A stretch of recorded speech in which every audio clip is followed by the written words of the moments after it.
మన ప్రభువును రక్షకుడునైన యేసుక్రీస్తు వారి శ్రేష్టమైన నామంలో అందరికీ వందనములు. రోజుకు ఒక మిషనరీ జీవిత చరిత్రలో ఈరోజు మనం చూడబోచున్నది వేదనాయగం ఎస్ ఆచార్య యొక్క జీవిత చరిత్ర.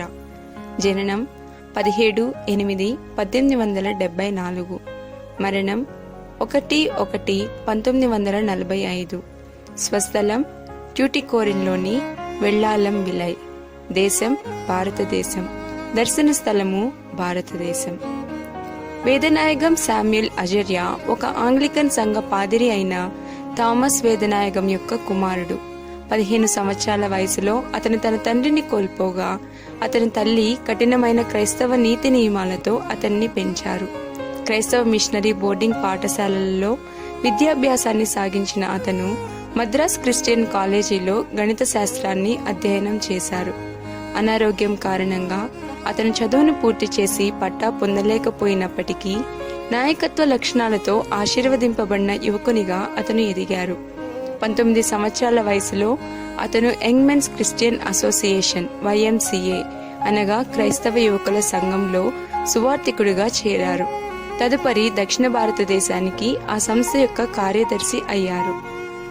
ఒకసారి శ్రీలంకలోని జాఫ్నా నగరానికి అతను సేవ నిమిత్తమై వెళ్ళగా అక్కడ తమిళ క్రైస్తవులచే నడిపింపబడుచున్న దేశవాళీ మిషనరీ సొసైటీ అతన్ని తీవ్రంగా ప్రభావితం చేసింది.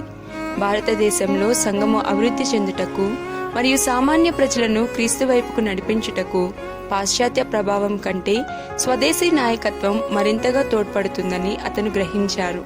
కాబట్టి ఎంతగానో ప్రార్థనలో కనిపెట్టిన తరువాత అతను తన స్నేహితుడైన కేటీ పాల్తో కలిసి ఇండియన్ మిషనరీ సొసైటీ IMS ను స్థాపించారు. తదుపరి భారతదేశంలోని ఇతర ప్రముఖ సువార్థికుల సమన్వయంతో నేషనల్ మిషనరీ సొసైటీ NMS ను స్థాపించారు. భారతదేశంలోనే కాకుండా ఆఫ్ఘనిస్తాన్, టిబెట్ మరియు నేపాల్ దేశాలలో కూడా సువార్త ప్రకటించవలనన్నది ఈ సంస్థ యొక్క దర్శనమై ఉన్నది. 1909వ సంవత్సరంలో అతను YMCAను విడిచిపెట్టి ఒక మిషనరీగా మారారు. తదుపరి న్యూ డయోసిస్ ఆఫ్ డోర్నకల్ యొక్క మొదటి బిషప్పుగా నియమితులయ్యారు. తన భార్య అయిన అన్బు మరియమ్మ శామ్యూలుతో కలిసి ఎద్దుల బండి లేదా సైకిలుపై బిషప్పుగా తన పర్యవేక్షణలో ఉన్న విస్తారమైన ప్రకృతి ప్రాంతమంతా ప్రయాణిస్తూ సువార్తను ప్రకటించి పలు సంఘములను స్థాపించారు. గ్రామములలో అతను బోధించేటప్పుడు తరచుగా మురికి, వ్యాధి, రుణం మరియు మద్యపానం అనే 4 భూతాలను ఖండించే అతని ఉపన్యాసాలు సమాజం యొక్క మానసిక స్థితి మరియు ఆలోచన విధానాలలో మార్పును తీసుకుని వచ్చాయి. భారతీయ సమాజంను నలుమూలల నుండి పునరుద్ధరించాలని అజర్య కలిగి ఉన్న దర్శన ఫలముగా 1935వ సంవత్సరం నాటికి 250 మంది భారతీయ క్రైస్తవ సేవకులు మరియు 2000 మందికి పైగా గ్రామ బోధకులు శిక్షణ పొందారు.